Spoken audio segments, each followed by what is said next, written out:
Hi friends, welcome to lesson 23, concept of social development and its theories.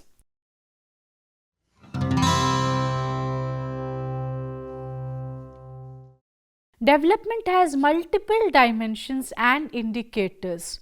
Social development is that dimension of development where the focus is on the promotion of a sustainable society that is worthy of human dignity. The goal is empowering marginalized communities, women and men to undertake their own development to improve their social and economic position and to acquire their rightful place in society. Amartya Sen, Nobel laureate in economics, defines social development is equality of social opportunities. Social development is the process of planned institutional change to bring about better adjustment between human needs and aspirations on one hand and social policies and programs on the other. Social development is also being termed as social sustainability and inclusion.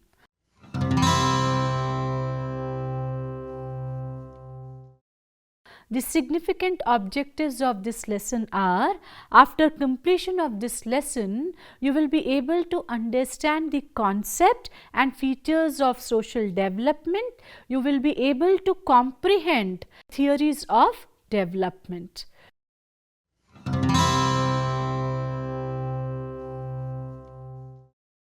To talk about social development, Todaro and Smith define social development as the process of improving the quality of all human lives. They have given three characteristics of development.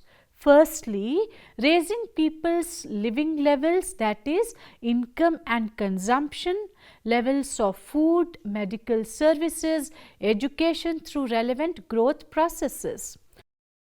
Secondly, they talk about creating conditions conducive to growth of people's self-esteem through the establishment of social, political and economic systems and institutions which promote human dignity and respect.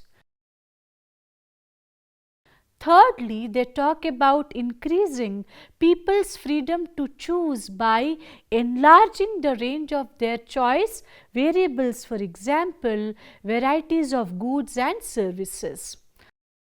There are several definitions and perspectives of social development. Manohar Pawar, in his book Social and Community Development Practice, published in 2014, has categorized almost all of the definitions of recognized scholars of social development in three categories based on their approach, such as: firstly, definitions that focus on systematic planning and thinking and economic development. Secondly, definitions that focus on structural change. And thirdly, definitions that focus on realizing the human potential, needs and quality of life. The concept of development has evolved over the past 2 centuries. The main idea of economic development expanded from economic growth to poverty alleviation, sustainable development, human development, and therefore the Millennium Development Goals and Sustainable Development Goals also became important. These concepts are mainly focused on economic and infrastructural development, ignoring social development, which is very fundamental to the idea of development. In recent years, the development debates and literature have begun to emphasize that social development is an important dimension of development, and its importance was confirmed globally after introducing the Sustainable Development Goals. However, there is no unanimity with regard to the definition of social development. The recent works in social development have emphasized the need for a dynamic and more comprehensive way in developing social development model. Most of the existing social development frameworks are not compatible and sufficient to reflect the dynamics of social development. One of the current debates on social development is on a spectrum of material and non-material dimensions. According to James Midgley, social development is the human interactions and the complex phenomena that arise from the specific interactions like large number of groups and associations including family, neighborhood, associations, formal organizations, communities and even societies, which also give rise to social networks, values, cultures and institutions. Hence, social development framework should take into account every aspect of social development including material and non-material. The World Summit for Social Development held in March 1995 in Copenhagen with the heads of 117 countries was a critical phase which focused on the need to put people at the center of development. It pledged to make the conquest of poverty the goal of full employment and fostering of social integration overriding objectives of development. The 10 commitments of the summit are: eradicate absolute poverty by a target date to be set by each country, support full employment as a basic policy goal, promote social integration based on the enhancement and protection of all human rights, achieve equality and equity between women and men, accelerate the development of Africa and the least developed countries, ensure that structural adjustment programs include social development goals, increase resources allocated to social development, create an economic, political, social, cultural and legal environment that will enable people to achieve social development, attain universal and equitable access to education and primary health care, and strengthen cooperation for social development through the United Nations.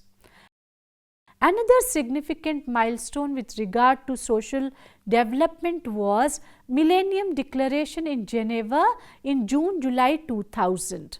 The summit convened by United Nations General Assembly reaffirms universal values of human rights, equality, mutual respect and shared responsibility. In the 2000 summit, world leaders committed to fight together against poverty and hunger, gender inequality, environmental degradation and HIV/AIDS while improving access to education, health care and clean water, all by 2015. These wide-ranging commitments are encompassed in the 8 Millennium Development Goals. These have been succeeded by the Sustainable Development Goals (SDGs), or Global Goals are a collection of 17 interlinked global goals designed to be the blueprint to achieve a better and more sustainable future for all. The SDGs were set up in 2015 by United Nations General Assembly and are intended to be achieved by 2030. These SDGs are indeed important components of social development.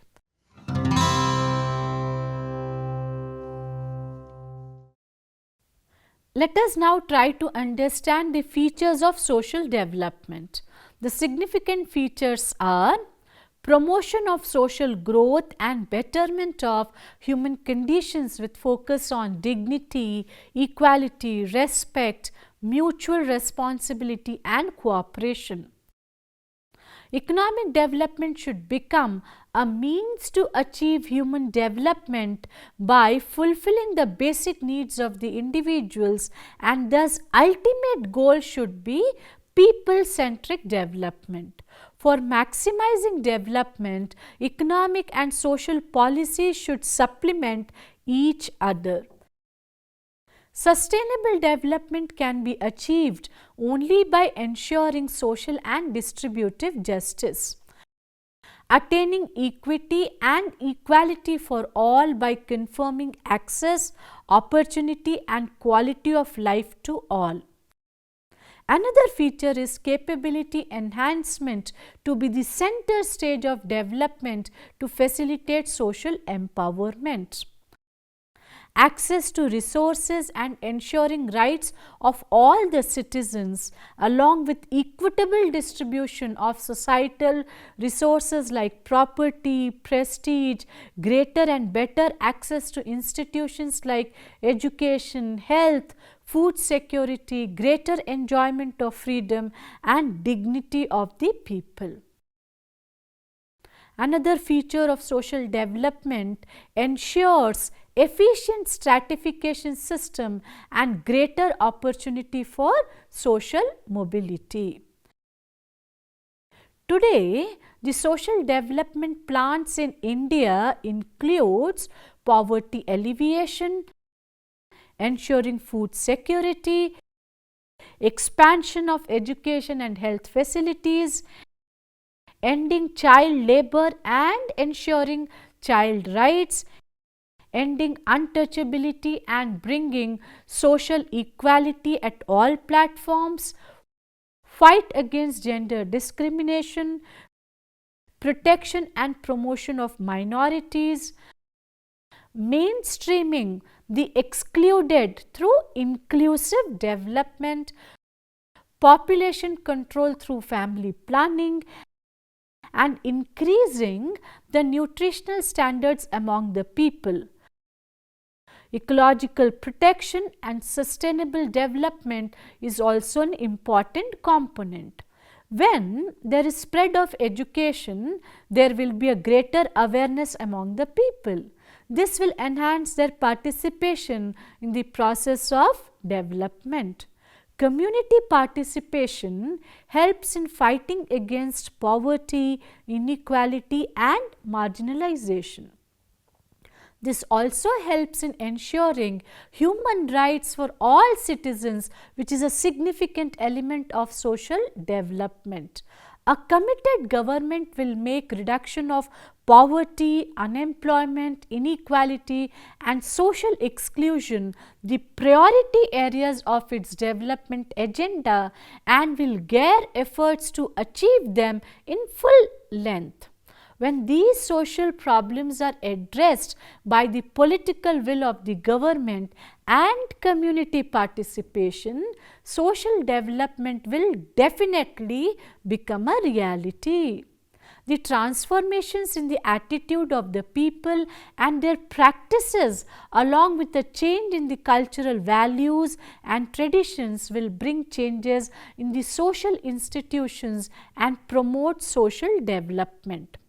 There are certain factors which retard social development. Some of them are illiteracy and ignorance, social cleavages based on caste, class, gender, ethnicity based differentiations, social exclusions, lack of community participation, socio-cultural conservatism. The removal of these barriers can promote social development in a country.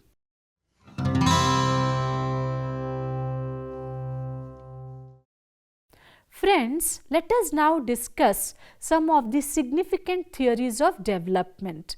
Development has been explained by several experts in different ways, especially post 1990s with emergence and expansion of liberalization, privatization and globalization, LPG.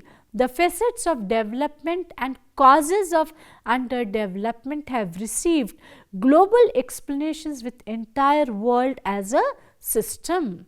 Whether it is dependency theory supported by Samir Amin, Wallerstein and Frank, or Amartya Sen proposing freedom as development, all these explanations have some global interconnections. Thus, the theories of development offer diversified accounts and elucidations about development. Dependency theory attempts to explain the present underdeveloped state of many nations in world by examining the patterns of interactions among nations and by arguing that inequality among nations is an intrinsic part of those interactions. While modernization theory understood development and underdevelopment as a result from internal conditions that differ between economies, dependency theory understood development and underdevelopment as relational. It saw the world's nation as divided into core wealthy nations which dominate a periphery of poor nations whose main function in the system is to provide cheap labor and raw materials to the core. It held that the benefits of this system accrue almost entirely to the rich nations which become progressively richer and more developed, while the poor nations which continually have their surpluses drained away to the core do not advance. Dependency theorists held that for underdeveloped nations to develop, they must break their ties with the developed nations and pursue internal growth. One type of policy crafted from this insight was import substitution industrialization.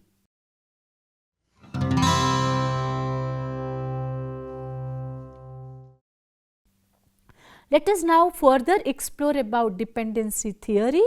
Dependency can be defined as an explanation of the economic development of a state in terms of the external influences like political, economic and cultural on national development policies.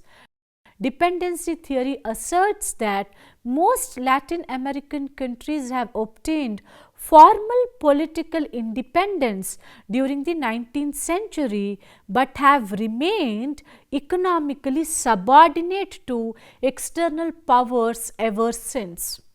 The lack of development of these countries is attributed to their integration in the capitalist world system and the resulting exploitation by colonial powers such as Spain, Portugal, Great Britain and the United States. Among the scholars who developed the original dependency concept were Theotonio dos Santos, Fernando Henrique Cardoso and Celso Furtado. The center periphery theorists may be described as the result of the spatial broadening and theoretical deepening of the dependency perspective. The center periphery theories do not limit their analysis to the countries of Latin America. Instead, they claim to be more general and applicable to the whole of the third world. Center periphery theories focus and emphasize the unequal and exploitative structural relationships that have developed between the different parts of the capitalist world system, that is the center and the periphery. These theories pay immense attention to the supposedly negative effects of relationship between the center and the periphery on the latter. Representatives of center periphery theory are scholars like A. G. Frank, Samir Amin, Johann Galtung and Giovanni Arrighi. Samir Amin's theory focuses on unequal development, which has led to accumulation in the world capitalist system. His theory highlights the value and unequal exchange in the context of the world system, which is usually interpreted as the foundation of his accumulation theory, the theory of development of world capitalist system, and the theory of delinking, which speaks about the development strategy for the third world supported by Samir Amin. Amin explains that a series of economic distortions emerge relative to the development of rich countries during their own emergence into capitalism. These include bureaucratic overspending, excessively rapid urbanization, structural imbalances within the economy, reliance on external aid flows, and the redistribution of local incomes towards the comprador class from the world system. The peripheral countries should operate their economies on the basis of their own requirements and not that of the core countries. Capitalism does not serve the requirements of peripheral countries. The development of peripheral countries requires a socialist political order. Delinking is thus the transition from capitalism to socialism. In A.G. Frank's theory, the position of individual states and groups within the states is analyzed in the context of the capitalist world system. Exploitation, which stands apart from but is closely linked to dependence, is a central concept in Frank's theory of the development of the capitalist world system. Frank uses the concept of exploitation to indicate that, in his view, the part of the surplus produced by the satellite economies is expropriated by the metropolitan countries, which use it to stimulate their own development. Emanuel Wallerstein, in his book The Modern World System, Capitalist Agriculture and Origins of the European World Economy in 16th Century, published in 1976, develops a theoretical framework to understand and analyze the historical changes involved in the rise of the modern world. The modern world system, essentially capitalist in nature, followed the crisis of the feudal system and helps explain the rise of Western Europe to the world supremacy between 1450 and 1670.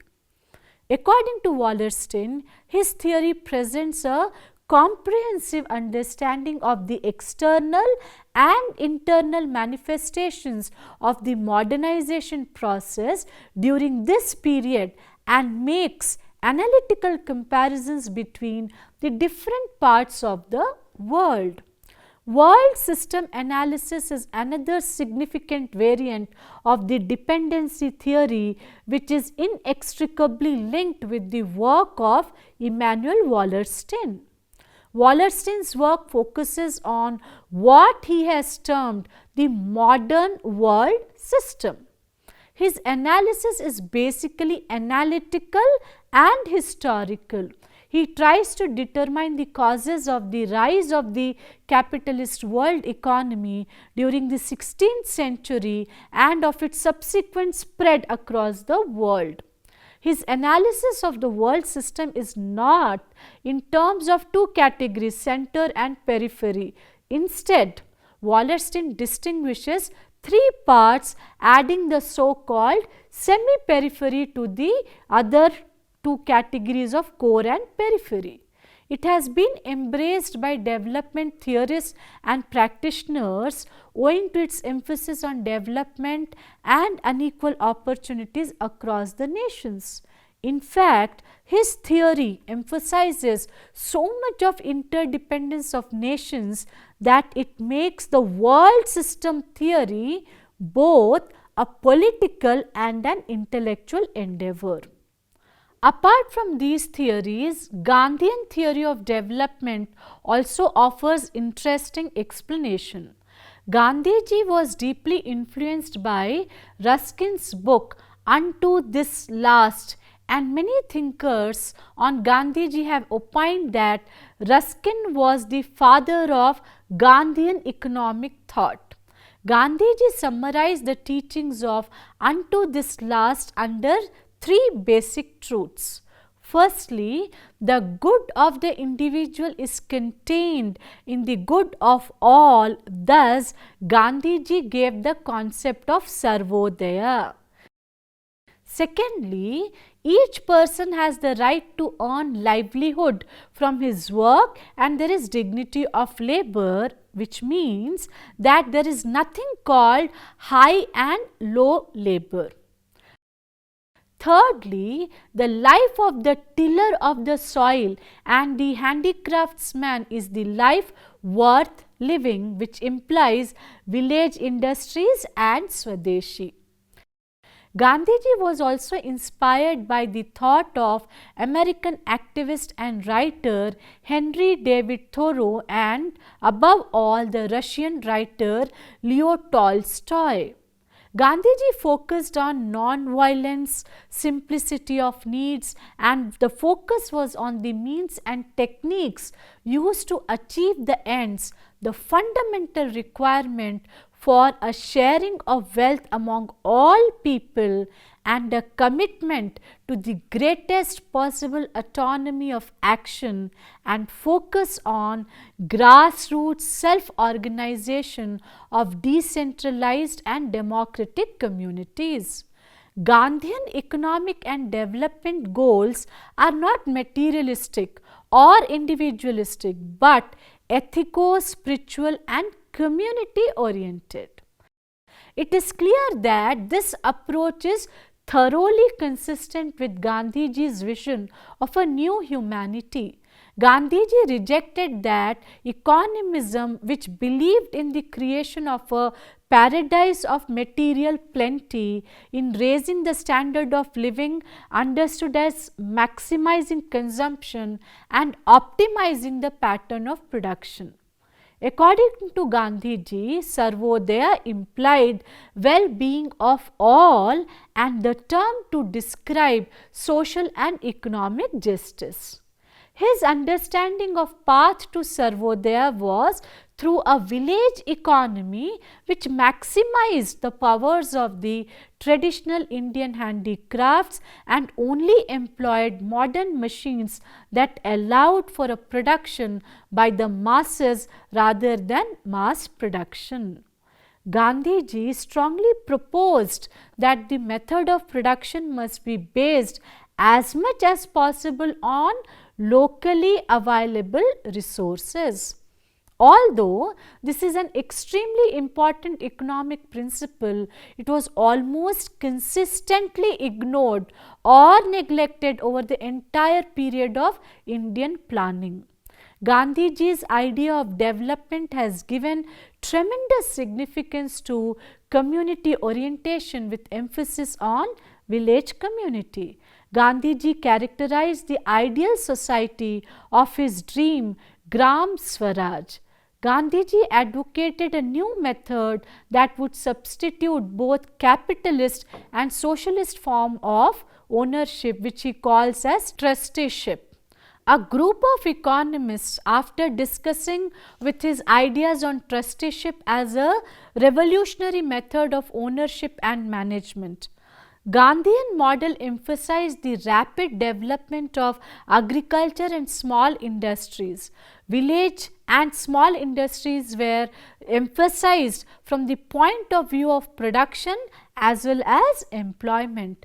This model necessitated these changes in the pattern of planning. Employment oriented planning to replace production oriented planning. Emphasis on development of agriculture as a means of enlarging employment. Emphasis on small industries as against large industries.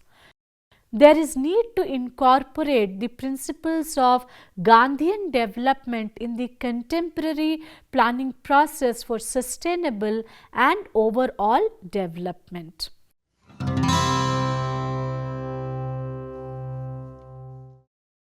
When we talk about human development as a perspective in development, it is an approach for Amartya Sen. It is the basic development idea which facilitates advancing the richness of human life rather than the richness of the economy in which human beings live, which is only part of it.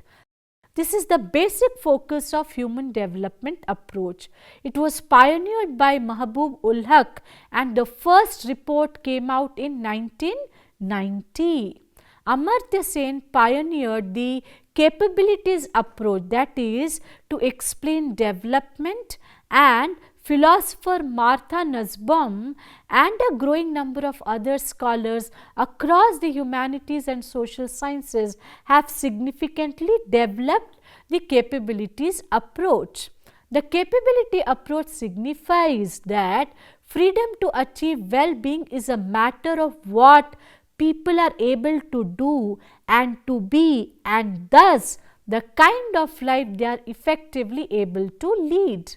The capability approach is generally conceived as a flexible and multi-purpose framework rather than a precise theory of well-being. Amartya Sen, while firmly expressing that freedom should be the primary element of development.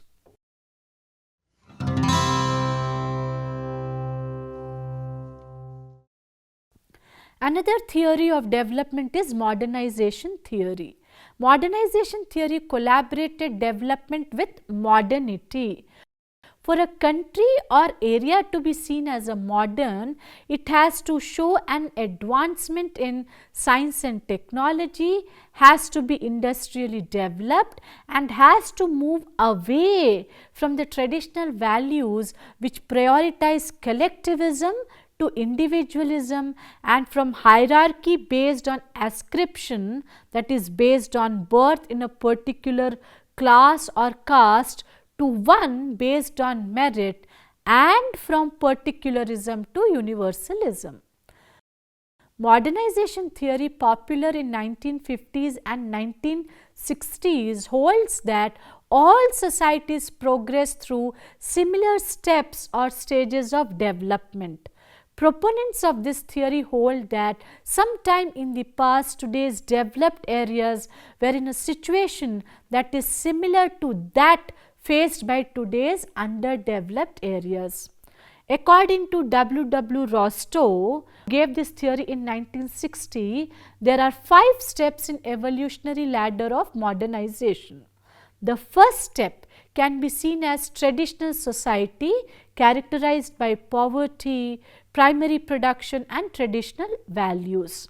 The second step can be seen as preconditions for takeoff stage, wherein the West assists development through aid and industrial development. The third step is the takeoff stage, wherein high economic growth and investment begins. The fourth step is the drive to maturity, where economic and cultural factors lead to increasing prosperity for all. The fifth stage is one of high mass consumption. Some have argued that modernization would help break ascriptive roles in productive sphere and benefit women more than men.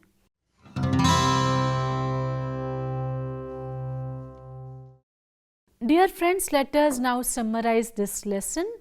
Social development, as we have discussed, is the pillar of any community irrespective of space and time. There have been multiple perspectives with regard to social development which will keep evolving owing to the dynamic character of society and the process of development.